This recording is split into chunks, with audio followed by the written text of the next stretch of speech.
Hello students, मैं हूं chemistry faculty Pankaj Kumar. आज हम आप लोगों के लिए कुछ टॉपिक लेके आए हैं जिसको पढ़ाएंगे और आपको ये समझाएंगे उसमें कि देखिए साइंस को पढ़ना कितना आसान होता है। कुछ नहीं रहता है, एकदम आपको ध्यान से केवल देखना है, आपको लगेगा कि इससे आसान और क्या हो सकता है। तो सबसे पहले आपको हम बता दें, केमिस्ट्री को 3 भाग में बांटा गया है। 3 बड़ा बड़ा पार्ट इसमें है, जिसमें से एक को कहा जाता है फिजिकल केमिस्ट्री। आप लोग पहले से जानते होंगे, एक बार हम बोल देते हैं। एक फिजिकल केमिस्ट्री होता है, एक ऑर्गेनिक केमिस्ट्री होता है और एक इनऑर्गेनिक केमिस्ट्री होता है। +1 में भी तीनों पार्ट से चैप्टर है जिसको पढ़ना है +1 में, और +2 में भी तीनों पार्ट से चैप्टर है जो +2 में पढ़ाया जाता है। अलग अलग है, ऐसा नहीं है कि +1 वाला कोई चैप्टर है जो +2 में पढ़ाया जाएगा या +2 वाला कोई +1 में पढ़ाया जाएगा, ऐसा नहीं है। दोनों सेपरेट अलग अलग है। तो फिजिकल केमिस्ट्री में बहुत सारा चैप्टर है। चैप्टर भी एक बार हम बोल दें, जैसे विलियन चैप्टर है, ठोस अवस्था है, विद्युत रसायन है, रासायनिक बलगतिकी चैप्टर है। इस तरीके का बहुत सारा चैप्टर है। 5-6 चैप्टर फिजिकल केमिस्ट्री में पढ़ना है। उसी तरीके से फिर इनऑर्गेनिक केमिस्ट्री में 4 चैप्टर आपको +2 में पढ़ना है। फिर ऑर्गेनिक केमिस्ट्री में 5-6 चैप्टर है जो आपको पढ़ना है। टोटल मिला के 16 चैप्टर है जो टोटल आपको +2 में बताया जाता है। तो हम उसमें थोड़ा सा आपको समझाना चाहते हैं कि देखिए कठिन वाला चीज़ भी कितना आसानी से हम लोग समझ सकते हैं। तो विलियन चैप्टर को समझने के लिए कुछ बात ज़रूरी होता है। विलियन आप लोग जानते हैं कि विलय और विलायक दोनों जब मिलता है तो विलियन बनता है। विलय का मतलब कोई भी चीज़ जो घुलने वाला हो, और विलायक का मतलब जिसमें घुलता हो। जैसे आप आसानी से आप समझ सकते हैं, पानी विलायक होता है और उसमें घुलने वाला चीज़ जैसे चीनी ले लीजिए, नमक ले लीजिए, ये सब विलय कहलाता है। तो पानी में जब आप चीनी मिलाते हैं तो शरबत बनता है। केमिस्ट्री के भाषा में उसी को कहा जाता है कि विलायक में जब विलय को मिलाया जाता है तो विलियन बनता है।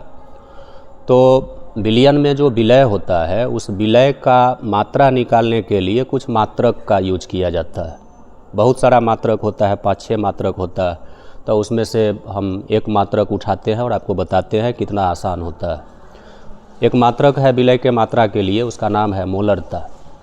मोलरता का नाम क्वेश्चन भी पूछा जाता है। आप क्वेश्चन बैंक देखिए, मोलरता से, नॉर्मलता से, मोललता से क्वेश्चन वगैरह सब बराबर पूछा जाता है। तो एक मात्रक है मोलरता। तो उस मोलरता के बारे में हम आपको बता रहे हैं, आपको ध्यान से देखना है।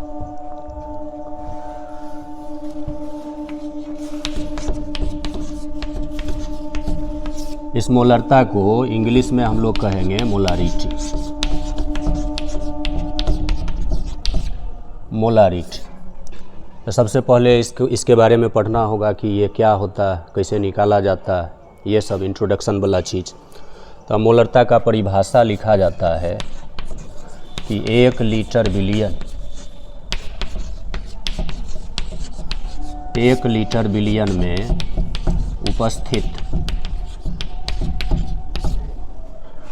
विलय के मोल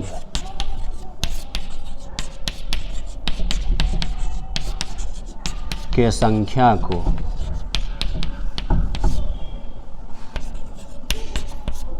विलय के मोल के संख्या को मोलरता कहते हैं। 1 लीटर विलियन में उपस्थित विलय के मोल के संख्या को मोलरता कहते हैं। इसका मतलब 1 लीटर विलियन में विलय जितना मोल रहता है उसी को मोलरता कहा जाता है। अगर 1 लीटर विलियन में मान लीजिए 5 मोल विलय है तो उस विलियन की मोलरता 5 होगी। अगर 1 लीटर विलियन में मान लीजिए विलय 2 मोल है तो उस विलियन की मोलरता 2 होगी।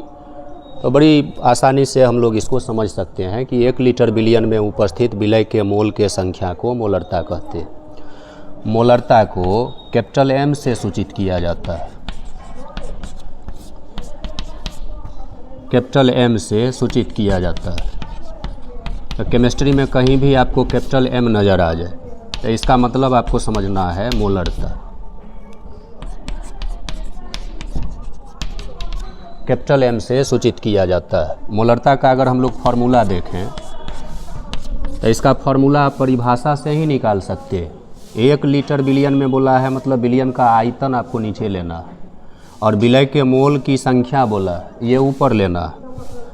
तो ये इसका अगर हम लोग फार्मूला लिखें तो हो जाएगा विलय का मोल विलय का मोल बटा में विलयन का आयतन। लेकिन ध्यान रखना होगा विलयन का आयतन लीटर मात्रक में लेना है। परिभाषा में भी हम लोग लीटर में लिए हैं, देखिए लिखा हुआ है 1 लीटर विलयन, तो विलयन का आयतन लीटर में लेना है। मतलब मोलरता निकालने के लिए 2 चीज़ चाहिए, एक तो विलय का मोल चाहिए और दूसरा विलयन का आयतन चाहिए, वो भी लीटर में। अगर ये दोनों चीज़ आप निकाल लेते हैं तो आसानी से एक छोटा सा भाग दीजिएगा, मोलरता पता हो जाएगा। अब इसमें मोलरता का मात्रक कई बार ऑब्जेक्टिव क्वेश्चन में पूछा जाता है कि मोलरता का मात्रक क्या होता है। तो मात्रक वगैरह सब आपको पता होना चाहिए कि फार्मूला से ही निकलता है। अगर आपको फार्मूला पता है तो उसका मात्रक आप बड़ी आसानी से बता सकते हैं। देखिए मोलरता के फार्मूला में ऊपर में लिखा हुआ है मोल और नीचे में लिखा हुआ है लीटर। तो इसका मतलब हुआ इसका मात्रक क्या हो जाएगा, इसका मात्रक हो जाएगा मोल पर लीटर। मोल पर लीटर, मोलरता का मात्रक होता है मोल पर लीटर। तो ये मात्रक तक हम लोग देखें। अब इसके बाद हम आपको बताएंगे कि मोलरता निकाला कैसे जाता है। कोई विलयन देगा तो उस विलयन का हम लोग मोलरता किस तरीके से निकालेंगे। तो आइए हम लोग देखते हैं मोलरता कैसे निकलता है।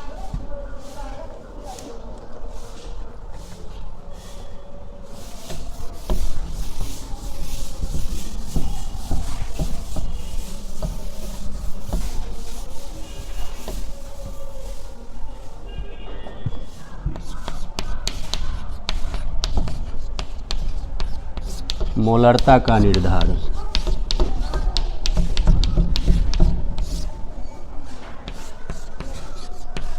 Calculation of molarity.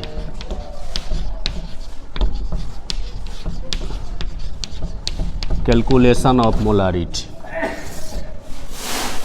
मोलरता निकाला कैसे जाता है, अलग अलग केस में बांट के हम लोग इसको पढ़ेंगे। केस फर्स्ट, यदि विलय का भार, यदि विलय का भार और विलयन का आयतन दिया गया हो,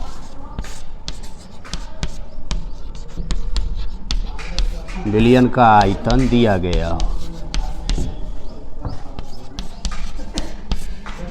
अगर किसी क्वेश्चन में आपको विलय का भार दे और विलयन का आयतन दे और मोलरता पूछे तो हम लोग बड़ी आसानी से निकाल सकते हैं। देखिए कैसे निकाला जाता है। मान लेते हैं विलय का भार है x ग्राम, कोई विलयन है उसमें विलय x ग्राम है, तो x हो गया विलय का भार ग्राम मात्रक में। x है विलय का भार ग्राम में, ब्रैकेट में ग्राम लिख दिए। और मान लेते हैं v है विलयन का आयतन, विलयन का आयतन, विलयन का आयतन सीसी मात्रक में। आपको पता होना चाहिए ये सीसी पूरा नाम होता है सेंटीमीटर क्यूब। सेंटीमीटर क्यूब को ऐसे भी लिखा जाता है, इसी को शॉर्ट में सीसी लिखा जाता है। तो ये आयतन का मात्रक होता है, याद रखिए।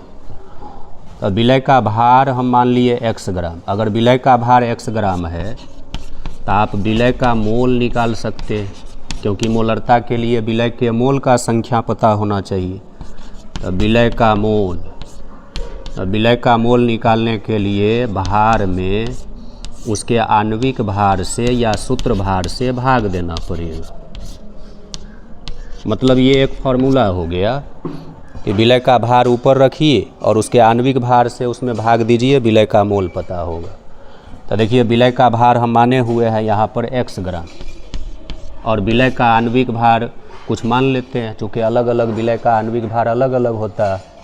तो विलय जो भी होगा उसका आणविक भार हम मान लेते हैं mw। mw मतलब मॉलिक्यूलर वेट, इसी को हिंदी में कहा जाता है आणविक भार। तो आणविक भार हम मान लिए mw। तो विलय का मोल पता हो गया। तो विलय का मोल आपको याद रखना है x बटा mw।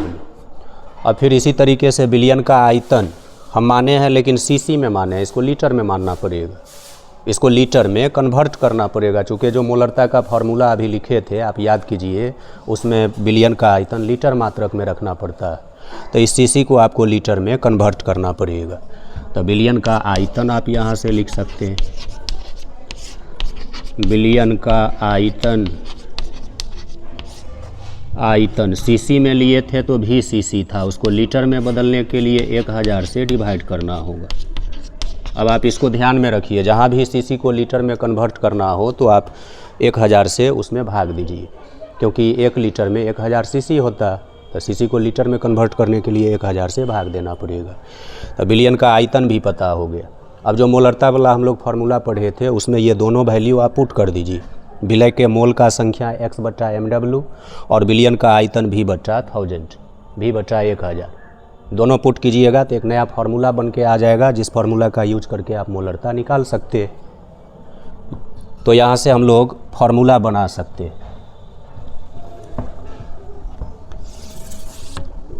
मोलरता का जो फार्मूला हम लोग लिखे थे उसको याद कीजिए। विलय का मोल ऊपर में था, तो विलय का मोल देखिए कितना हम लोगों का आया, x/mw, और बिलियन का आयतन आया था v/1000, v/1000।